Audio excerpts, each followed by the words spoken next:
Hello everybody, this is Train King James here, and I am excited to talk about my favorite season of Thomas and Friends, Season 5, as we recently got a lot of new information recently revealed Season 5 scripts, the original scripts to most of the Season 5 episodes and some other things, which had a lot of interesting tidbits and information about Season 5 in them, and today we're going to go through my biggest observations of each of these scripts. I wrote down 8 big observations. We're actually going to count down from 8 to go through them. Different type of video today, but I figured you guys would want to hear my opinions, as after all, Season 5 is my favorite season. The big thing is this is the original drafts of a lot of the scripts. These are not finalized, these are things that were written up as kind of early 10th versions of these stories, and a lot of these stories were ones that were used in the show. It's a lot of the episodes, they're fairly similar.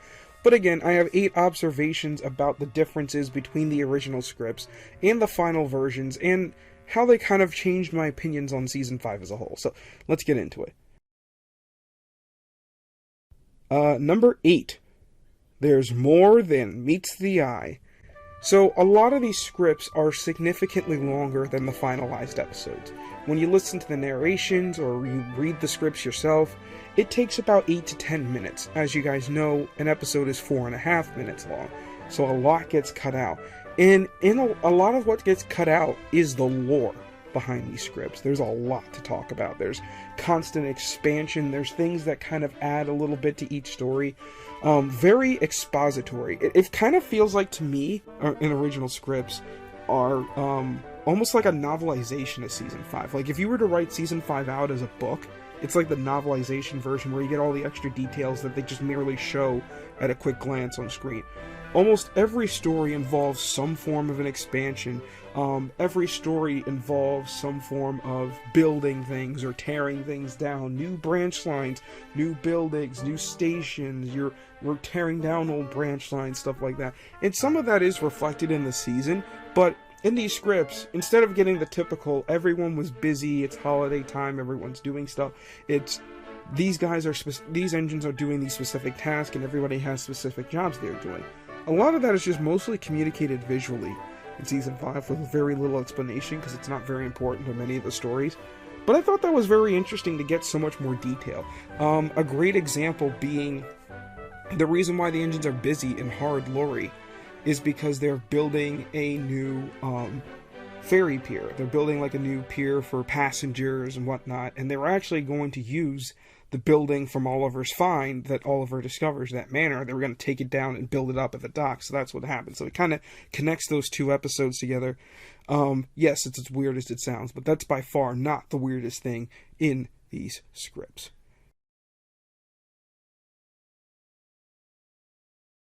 Number 7. It is so much more mean-spirited. It's worse. It's so much worse. Season 5 is already the most mean-spirited season of the show, and it stands out especially considering that a lot of the show that comes after it is a very lovey-dovey, friendly kind of version of Thomas.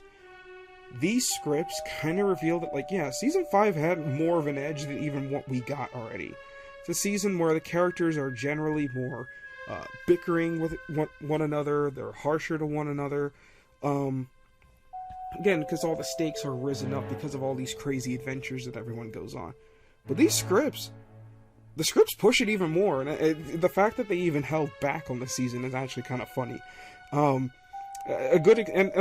To be honest, I can't even flesh this point out fully because there are aspects of this point that bleed into other points, so I kind of can't say it all right now, but a good example of this is the script Dirty Percy, which is the original script for Put Upon Percy. In that, for example, in the Tidbits shed scene in the episode, it's Percy spins around on the turntable, and the engines just kind of whistle at him, and then Thomas says, "We can see what's been put upon you." In the Season 5 script, we get dialogue for the scene, and it's pretty mean. James calls him smelly, Gordon calls him disgusting, Henry calls him shameful, Duck calls him infectious, which I can't tell is a compliment or an insult, Thomas calls him pathetic, and then all of them are told to shut up. And there's a lot of lines like that in this, and some of the most mean-spirited content of these scripts is stuff that relates to other points, so we'll get to that when we get to it. Number 6. just some weird little things that popped up in scripts. I just kind of use this point as just random things that are brought up in a script that don't have a lot of, like, extra bearing on things, but it's just kind of a one-off thing that is in a script, a concept, or a thing. James hating washdowns is something that's referenced in, I think, 1 or 2 stories, which I think is really, really weird for his character, given how much he enjoys being clean and shiny. That's a weird thing to write down. In the Make Someone Happy script, original script, Duck replaces Percy's role in the episode, and it basically implies that Duck and Oliver don't work together on the Little Western, which is weird, because Duck's explaining his branch line to Oliver. I don't understand that logic. And in Oliver's Find, I think the most interesting one is the turntable scene. The yard arrangement there is actually a lot more intricate than it was supposed to be shown. Basically, the yard is kind of like a classification yard or a hump yard, if you guys understand that technology, where you can essentially change the tracks. You basically use gravity to move rolling stock through a yard, so an engine would shunt something onto a turntable or onto switches, and it would roll off through gravity. With careful switching, you would arrange trains that way rather than having a shunter. So that's what Oliver was doing at the turntable. Very interesting. I would have loved to see that actually in action in film, but obviously that would have taken too much screen time to show it, so it just wasn't important. Just a lot of stuff like that in the scripts. I'm only scraping the surface here, but again, like, these are things that you can go read for yourself. Number 5, we get into the juicy stuff here. Rusty is Duke? So, in all the narrow gauge season 5 scripts, Duke has a pretty heavy presence this season. So, obviously, if you've seen all of season 5, you know Duke doesn't appear, and Duke never appeared again in the show outside of stock footage after season 4. Obviously, in season 5, his model was repurposed into Bertram. It was eventually repainted back into Duke, but they never used him again. And they never gave him a large scale, or a gauge 1 model, I should say. But the interesting thing is, there was a correlation with a lot of Duke's roles in season 5, and a lot of them were that they were Rusty's roles. In Snow, in at least Snow's original script, Duke was telling Edward the story of the worst winter ever, but in the episode, it's Rusty talking to Thomas. In Duncan Gets Spooked, it's Duke telling the others the ghost story about the engine who fell off the old iron bridge. In the episode, it's Rusty. And Duke also would have been in Rusty in the Boulder. Now, it wasn't Duke in the Boulder, it was still Rusty in the Boulder, but Duke was one of the engines that Boulder would go after. Basically, what ends up happening is Duke kind of takes Rheneas' role in the episode, and then Rheneas takes Percy's role. So Rheneas would have been the witness to the Boulder crash at the end instead of Percy. But anyway, it was interesting to see that it was a pretty deliberate effort to give all of Duke's roles to Rusty, and it fit pretty seamlessly, I'll admit. I'm surprised they didn't use Skarloey or Rheneas for it, but yeah. Speaking of Boulder, number 4, Boulder can what? So in the Rusty the Boulder original script, we got a lot more lore about Boulder and his origins, and maybe more questions answered about what exactly he's supposed to be. So it was revealed that he was designed by Celtic tribes, which, by the way, shameless plug, if you watched my first episode of my most recent season, you would know that I had a very similar concept with Boulder, but, you know, maybe I had maybe it was ahead of the curve here, but anyway, Boulder was built by Celtic tribes, and he protected the area for a while, and that was interesting new news to learn about Boulder. This episode's kind of crazy. Thumper is killed in this episode, too, but I couldn't fit that into a... I guess I could have put that under mean-spirited, but anyway, but the biggest thing in this episode to me, even more than all that was revealed, Boulder talks. There is literally a scene in the episode where Boulder's chasing down the engines, and he says, "Engines, engines, I want engines." Finish it!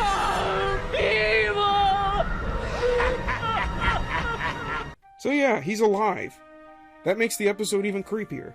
I kind of like the way in the final version that it is kind of ambiguous if Boulder's alive or not, and is this deliberate or is this just pure accident? But it is interesting to see that they were going to give him more sentience than simply just being a rock that may or may not have a face. Moving on to other Season 5 characters who gained prominence. Number 3. Sid. No, not the science kid. I'm talking about Sid. Everybody knows who Sid is, right? Right? Well, Sid is a reoccurring human character in Season 5. Now, we don't know if this is a character who was meant to be someone developed in Season 5, or if this is like a Joe Smith situation where they just would use the name Sid for a fill-in name for a character. But he appears a few times in the script.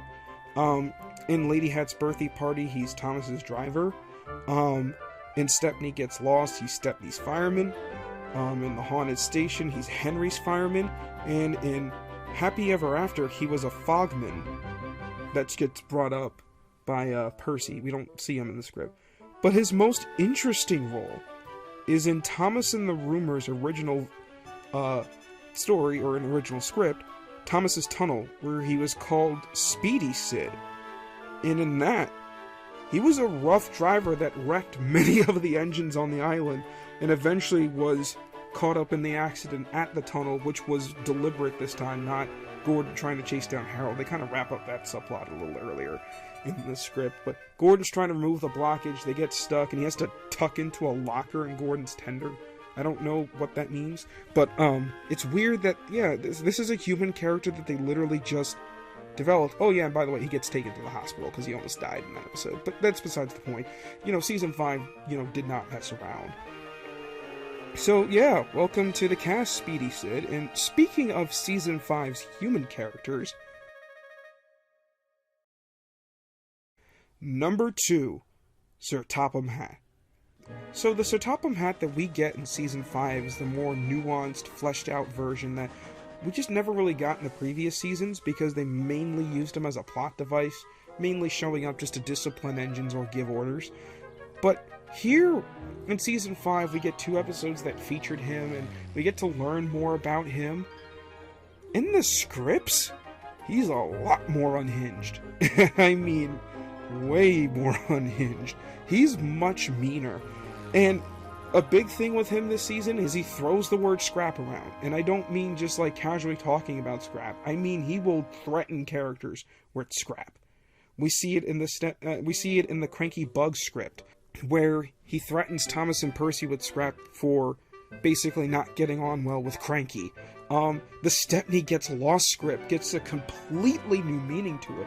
This is what I'm talking about with some of the mean-spiritedness of the season. So in that episode, instead of framing it as Stepney just, wants a new job to do new things, he's complaining, he wants to, see more, and he's grateful, but he wants to do more, and all the other engines are just kind of stop complaining, you're lucky to be alive type thing. And the Fat Controller signs like, alright, we'll teach him a lesson. They send him to the quarry and everything happens. He ends up at the scrapyard and the Fat Controller's there, and he's like, go home, Stepney, go home. And it's like, wait, did he orchestrate this whole thing to basically prank Stepney? I mean, you could have given him PTSD from that. I mean, this is a messed up Fat Controller, and frankly, it kind of makes his personality in Season 6 make more sense, where he was pretty stern that year. Arguably the sternest he's been. It makes an episode like Rusty Saves the Day make more sense, based on this is how the crew looked at the Fat Controller's character. We see it so much this season. There's a scene where he gets into it with other people on the canal boats in Sir Topham Hatt's Holiday. So we get a little boat rage in there too. But yeah, the Fat Controller, a lot more unhinged. And the craziest thing about it is I didn't even get to his most unhinged moment, because it's my number 1 point. Number 1, Super E.D? What the This was the only original script that is not based off of an episode that eventually came out. At least not in this form. This was a brand new episode called James and Super E.D. And this is, without question, one of the most batshit insane scripts that I have ever read that is professionally produced for this show. And that's saying a lot, because I've read the Magic Railroad scripts. Now, I would highly recommend, if you somehow at this point have no idea about this script and these characters, I would recommend go find the script, go watch the live stream where they read all the scripts and they read the script out. Just listen to it and come back here, we can talk. So I'll give you a second to figure that out now. And we're back. So, now that you've read the script or refreshed yourself and all that stuff, what the heck kind of script was this? Legitimately, what was this? This script was the epitome of everything that happened in the original scripts that was extra, new, worth talking about. It's got the mean-spirited, there's a lot more happening, weird tidbits, so much stuff, the Fat Controller, like everything is mixed into this. There's so much happening. This script is so insane. I mean, the story itself is James having an accident at the coal yards, which allows this new Diesel to show up, who doesn't work well at first and everyone hates him.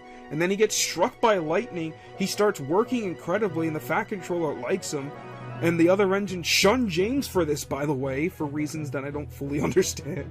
This Diesel brags to James, and then one day at Knapford Station, lightning strikes Gordon's buffer, hits the Diesel, and his engine starts smoking. The Fat Controller sees him, and he loses his mind. He says, "Whoever's causing all that smoke, scrap him. I want him gone." And I'm like, what?